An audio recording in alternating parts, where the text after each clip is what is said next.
Hey everybody, welcome back to Whispers of Myth. In today's video, we're diving into what I think is quite a riveting and controversial topic out there.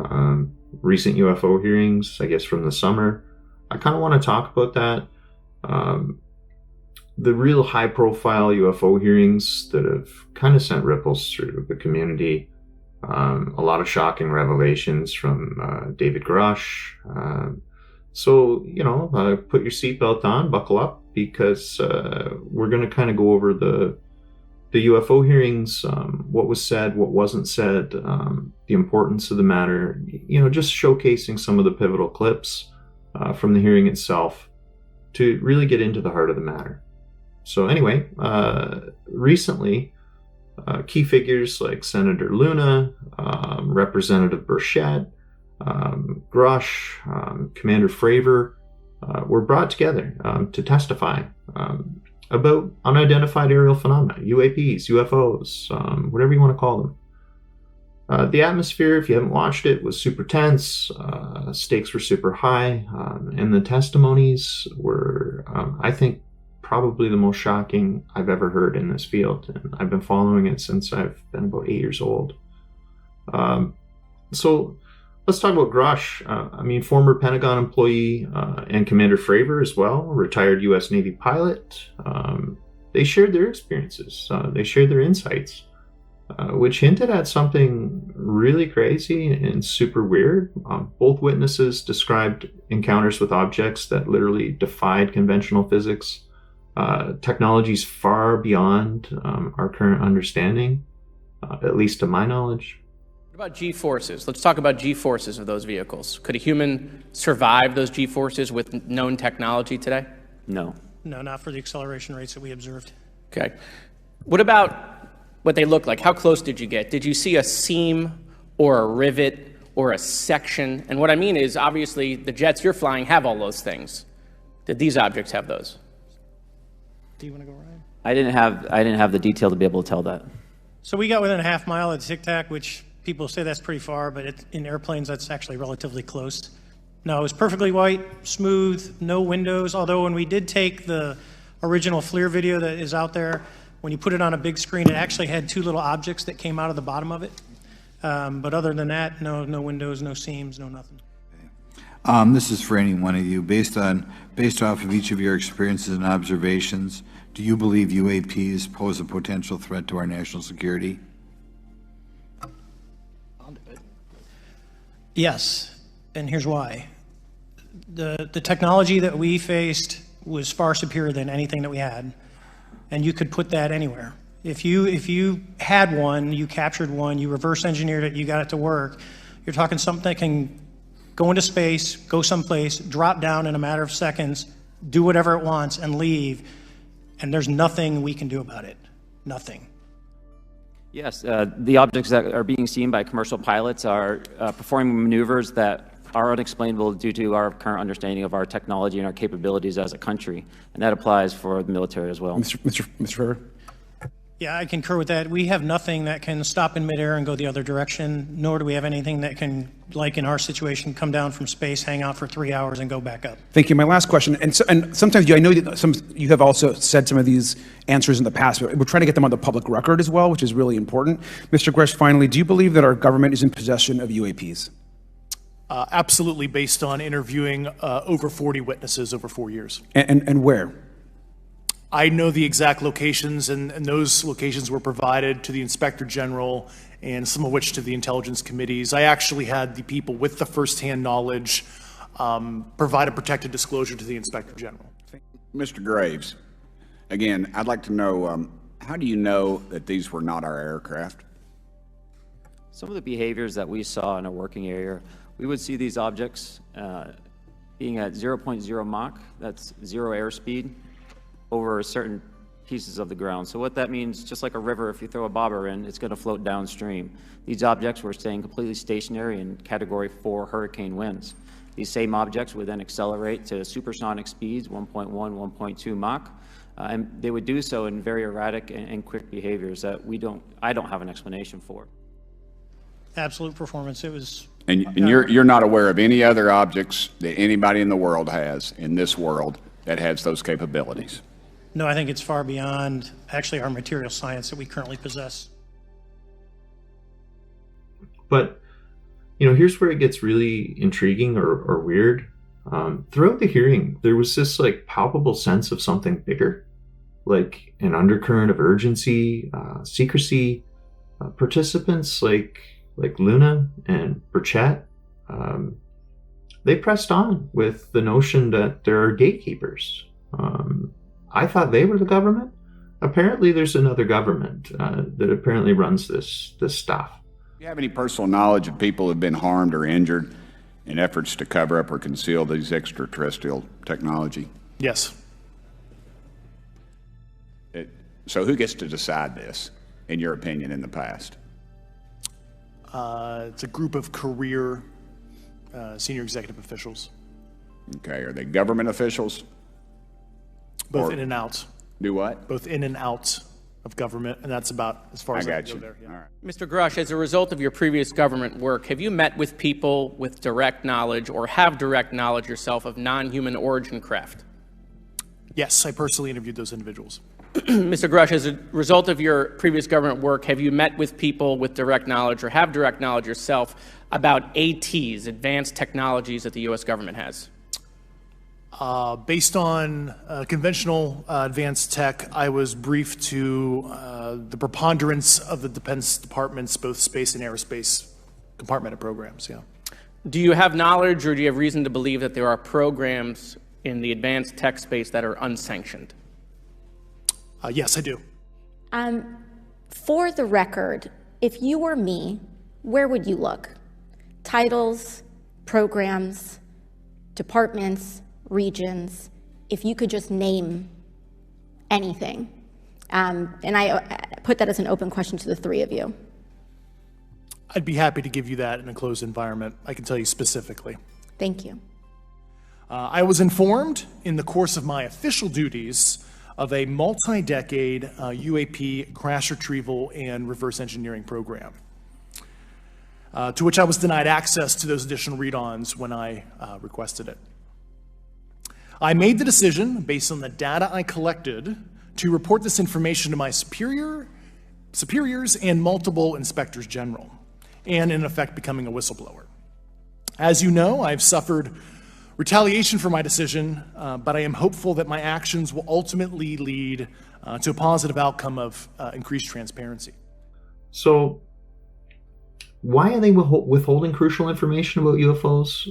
What are these gatekeepers' fear? What do they actually fear will happen if even a shred of this evidence is released? There's something going on here, but what is it? What's really going on? They're deathly afraid of this information getting out. You've stated that the government is in possession of potentially non-human spacecraft. Based on your experience and extensive conversations with experts, do you believe our government has made contact with intelligent extraterrestrials? Something I can't discuss in public setting. Okay, I can't ask when you think this occurred. If you believe we have crashed craft, stated earlier, do we have the bodies of the pilots who piloted this craft? As I've stated publicly already in my News Nation interview, biologics came with some of these recoveries, yeah. Were they, I guess, human or non-human biologics? Non-human, and that was the assessment of people with direct knowledge on the program I talked to that are currently still on the program. And was this documentary evidence, this video, photos, eyewitness? Like, how would that be determined? The specific documentation I would have to talk to you in a skiff about. Gotcha. For each of you, yes or no question, based off of your own experience or the data that you've been privy to, is there any indication that these UAPs could be essentially collecting reconnaissance information? Mr. Graves? Yes. Mr. Grush? Fair assessment, yeah. Mr. Fravor? Very possible. Again, in the national security vein, is it possible that these UAPs would be probing our capabilities? Yes or no, Mr. Graves? Yes. Grush? Yes. Fravor? Definitely. Is it possible that these UAPs are testing for vulnerabilities in our current systems? Yes. Yes. Possible. Do you feel, based off of your experience and the information that you've been privy to, that these UAPs provide an existential threat to the national security of the United States? Mr. Graves? Potentially. Yes, sir, potentially. Same answer, potentially. Yeah, I would say Fravor. definitely, potentially. Mr. Graves and Fravor, in the event that your encounters had become hostile, would you have had the capability to defend yourself, your crew, your aircraft? Absolutely not. Sir? No. Is, based off of the information that you've been privy to, is there any indication that these UAPs are interested in our nuclear technology and capabilities? Yes. By external observation, sure, that could be a fair assessment, yeah. Yes.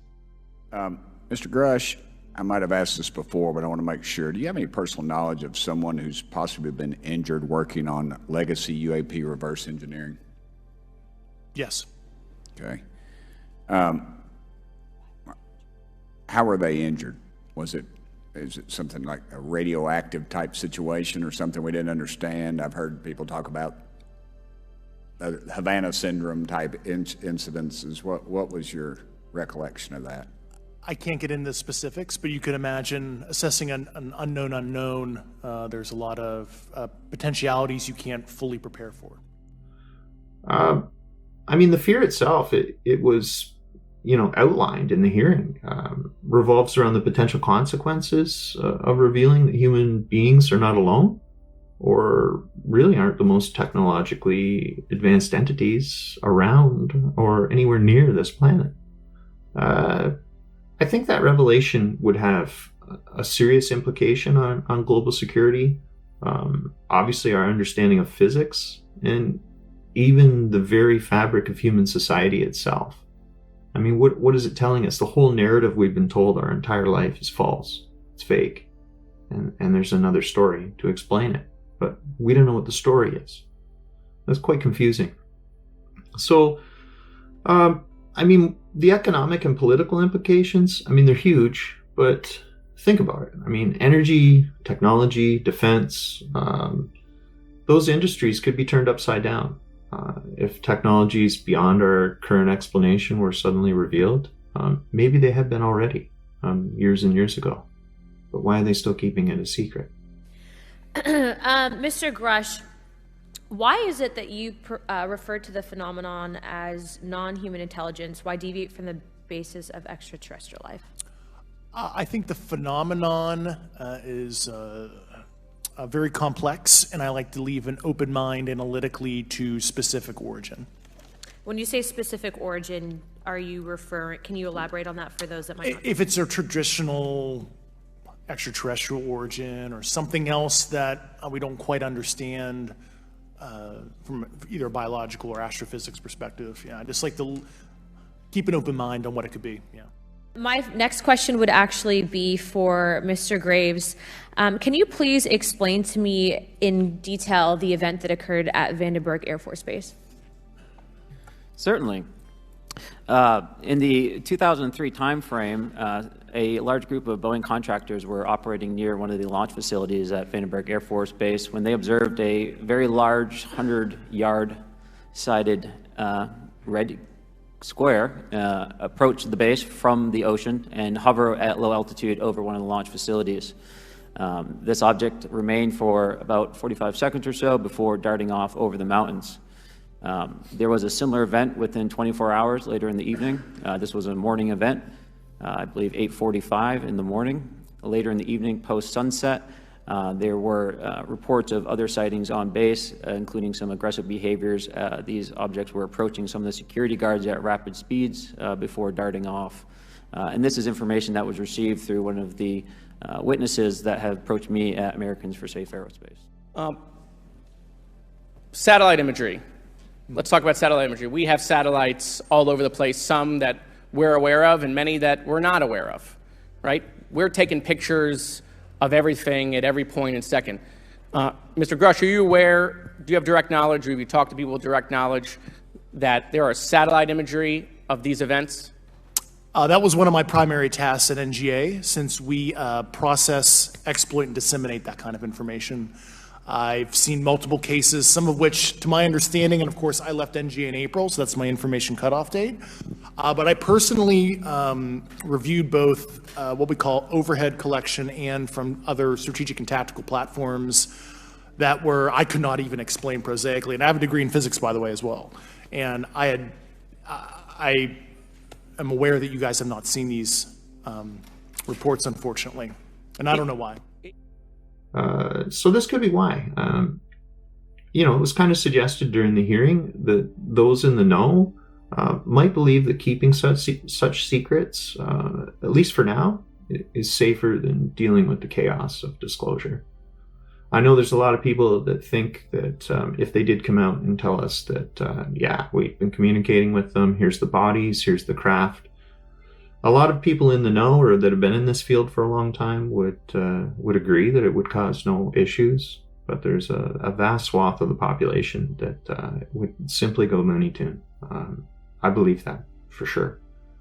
So, I mean, as we've looked through the clips from the hearing, pay attention. Pay attention to the nuances in the testimonies and all the questions that were asked. So, what aren't they saying is what we really need to focus on. What's being hinted in between the lines? This hearing isn't just a routine inquiry. It's a peek. It's a peek into a possibly monumental secret kept from the public eye for a long, long time. Anyway, guys, thanks for tuning in. I hope you enjoyed these little clips from the hearing and my take on it. So thanks for joining me on Whispers of Myth, and remember to like and subscribe. Thanks, guys.